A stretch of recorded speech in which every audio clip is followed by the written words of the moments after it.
Assalamualaikum warahmatullahi wabarakatuh. Kami dari kelompok 7, mahasiswa Universitas Muhammadiyah Sidoarjo, Fakultas Bisnis Hukum dan Ilmu Sosial, Prodi Manajemen. Video ini dibuat untuk menyelesaikan salah satu tugas dalam mata kuliah Kewarganegaraan dengan dosen pengampu Bapak Muhammad Junaidi, SSOS, MSI. Kami dari kelompok 7 terdiri dari 6 anggota kelompok yang masing-masing berkontribusi dalam memenuhi tugas dengan judul materi Ketahanan Nasional.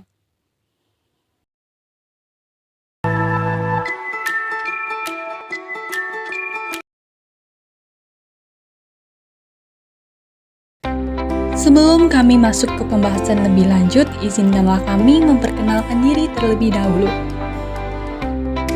Yang pertama, saya sendiri atas nama Denata Putri Marlinton dengan NIM 21201020000160. Yang kedua ada Muhammad Fatur Irawan dengan NIM 21201020000148. Yang ketiga ada Rizky Purota Ayun dengan NIM 21201020000140. Yang keempat ada Muhammad Iqbal Jariri dengan NIM 21201020000142. Yang kelima ada Tiffany Nadia Febiantika dengan NIM 21201020000169. Dan yang terakhir ada Muhammad Syahrul Afandi dengan NIM 21201020000145. Baik, untuk materi yang pertama mengenai pengertian ketahanan nasional.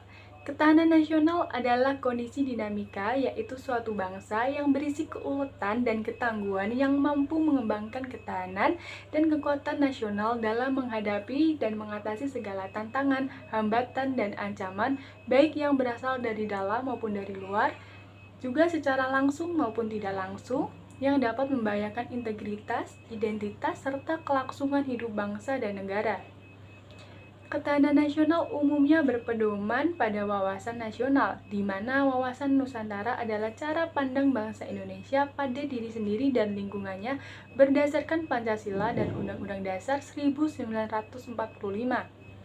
Wawasan Nusantara tersebut juga merupakan salah satu sumber utama dan landasan yang kuat dalam menyelenggarakan kehidupan nasional, sehingga wawasan Nusantara bisa disebut sebagai wawasan dan termasuk ke dalam landasan ketahanan nasional. Kedua, sejarah ketahanan nasional.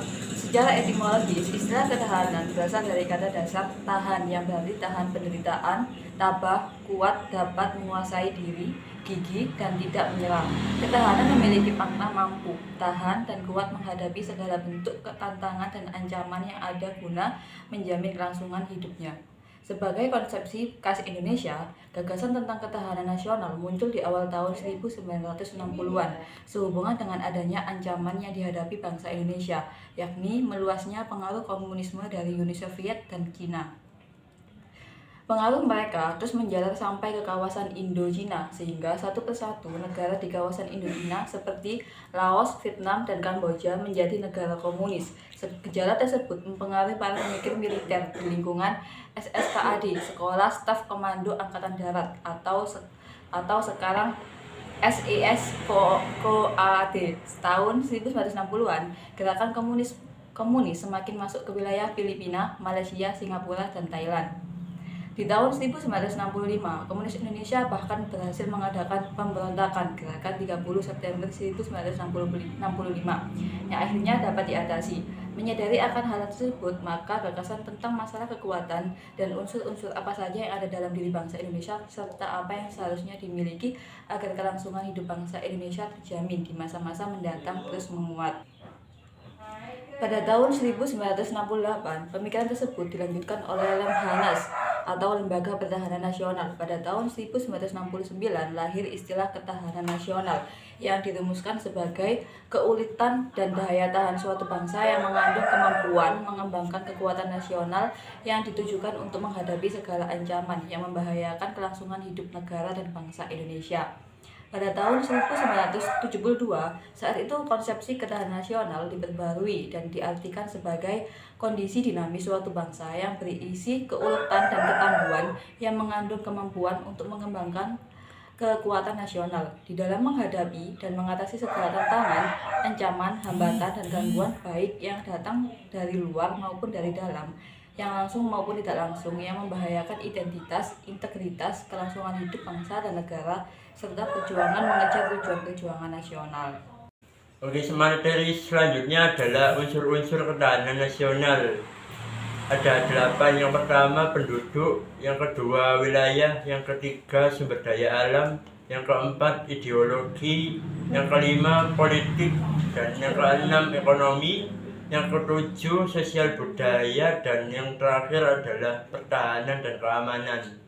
Dengan adanya ke-8 unsur tersebut, maka sebuah negara dapat memenuhi tugasnya dan fungsinya sebagai sebuah negara, terutama untuk memastikan terpenuhinya maslahat seluruh warga negara tersebut dalam memperoleh pelayanan dari pemerintah. Hal ini merupakan salah satu hak asasi yang melekat pada diri seorang sebagai warga negara. Untuk materi keempat, saya akan menjelaskan tentang pendekatan Astagatra dalam ketahanan nasional. Pendekatan Astagatra dalam ketahanan nasional adalah sebagai acuan untuk mempertahankan ketahanan suatu negara. Astagatra sendiri terdiri dari 8 komponen. 8 komponen pada Astagatra terdiri dari Trigatra dan Pancagatra. Komponen penyusunan dari Trigatra adalah 1. Gatra letak geografi adalah bentuk wilayah negara, luas negara, apakah negara tersebut merupakan negara dengan wilayah yang luas atau tidak. 2. Gatra keadaan kekayaan sumber daya alam. Pada gatra kedua adalah banyaknya atau tersedianya kekayaan sumber daya alam juga mempengaruhi kekuatan ketahanan suatu negara. 3. Gatra kekuatan penduduk. Penduduk merupakan salah satu komponen penting pada suatu ketahanan negara. Beberapa negara bahkan mewajibkan adanya wajib militer untuk negara warganya. Setelah membahas Trigatra, maka selanjutnya kita akan membahas Pancagatra. Pancagatra terdiri dari 1. Gatra ideologi. Gatra ideologi adalah suatu fondasi bagaimana negara tersebut berdiri dan sebagai pegangan suatu negara. Indonesia menggunakan ideologi Pancasila sebagai ideologi negara. 2. Gatra politik. Pada gatra kedua adalah bagaimana suatu negara mengelola jalannya politik negara tersebut agar tidak terjadi perpecahan akibat situasi politik yang ada. 3. Gatra ekonomi. Pada gatra ekonomi dapat diartikan sebagai kemampuan negara untuk mengelola keuangan negara mereka. Banyak negara pada era sekarang yang terjebak banyak lubang. 3. Gatra ekonomi. Pada gatra ekonomi dapat diartikan sebagai kemampuan negara untuk mengelola keuangan negara mereka. Banyak negara pada era sekarang yang terjebak banyak utang. 4. Gatra sosial budaya. Gatra keempat adalah sosial budaya.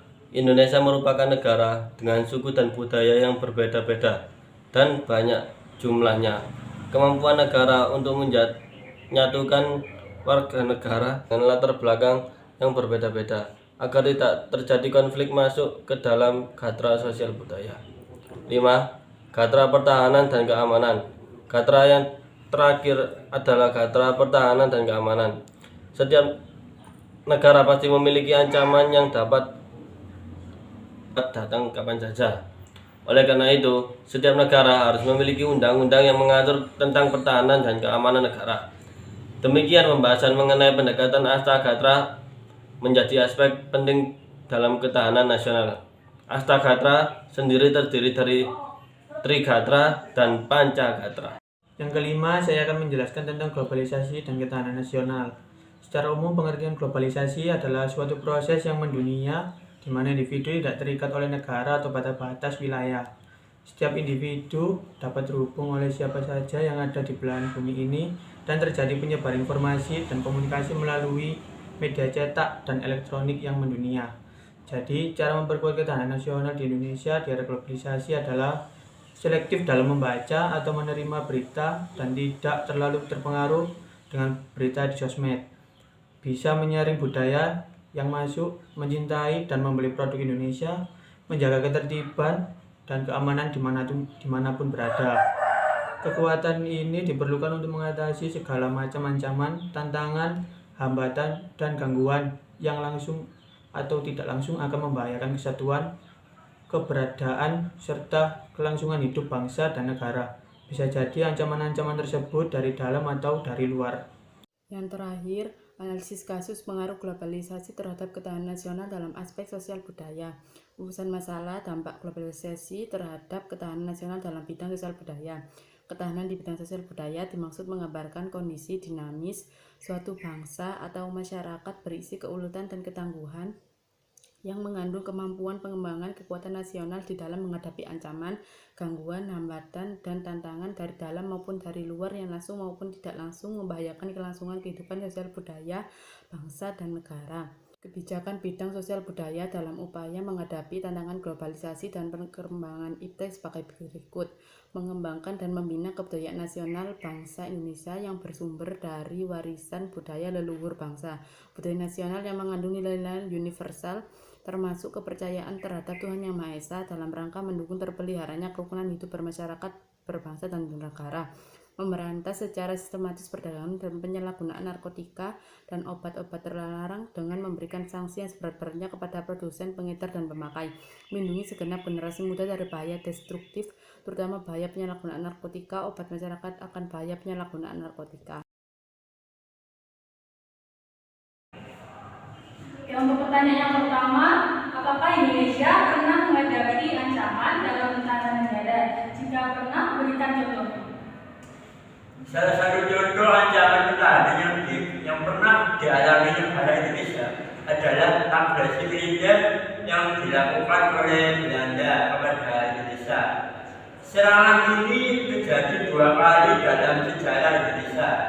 Tujuannya adalah Belanda ingin mengambil kembali tanah jajahannya dan ingin menguasai sumber daya alam yang ada di Pulau Sumatera dan Jawa.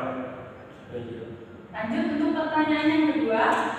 Sebagai mahasiswa, bagaimana bentuk kesadaran kamu untuk melakukan bela negara pada saat ini? Kegiatan bela negara yang dapat saya lakukan sebagai mahasiswa yaitu mencegah adanya korupsi di lingkungan kampus, menolak keterlibatan pada paham-paham radikalisme, dan ikut serta melakukan komentar terhadap paham radikal, ujaran kebencian, serta narasi-narasi yang dapat memecah bela bangsa. Lanjut untuk pertanyaan yang ketiga, apabila terjadi ancaman terhadap ketahanan nasional, upaya apa yang akan dilakukan negara dalam menangani masalah tersebut? Upaya yang harus dilakukan negara yaitu memperkuat dan memperketat ketahanan nasional untuk melindungi negara. Misalnya dari ikan gelap yang suatu saat nanti bisa mengancam negara dan masyarakatnya. Untuk pertanyaan yang keempat, tadi dikatakan pertahanan nasional hanya dapat terwujud kalau meliputi seluruh segi kehidupan bangsa. Salah satunya adalah aspek dalam bidang ekonomi. Bagaimana maksudnya? Karena ancaman bidang ekonomi tak hanya berlaku bagi negara miskin atau berkembang saja, negara maju pun juga mengalami hal yang sama. Hanya saja yang menjadi faktor bedanya adalah tingkat keparahan ancaman ekonomi. Untuk pertanyaan yang terakhir, lantas mengapa kita sebagai mahasiswa wajib berpartisipasi dalam bela negara? Kegiatan bela negara bagi mahasiswa diperlukan untuk pembinaan karakter, penguatan revolusi mental, dan mempersiapkan mahasiswa dalam menghadapi ancaman seperti penyalahgunaan narkoba, paham radikalisme, bencana alam, konflik antar mahasiswa, dan penyebaran penyakit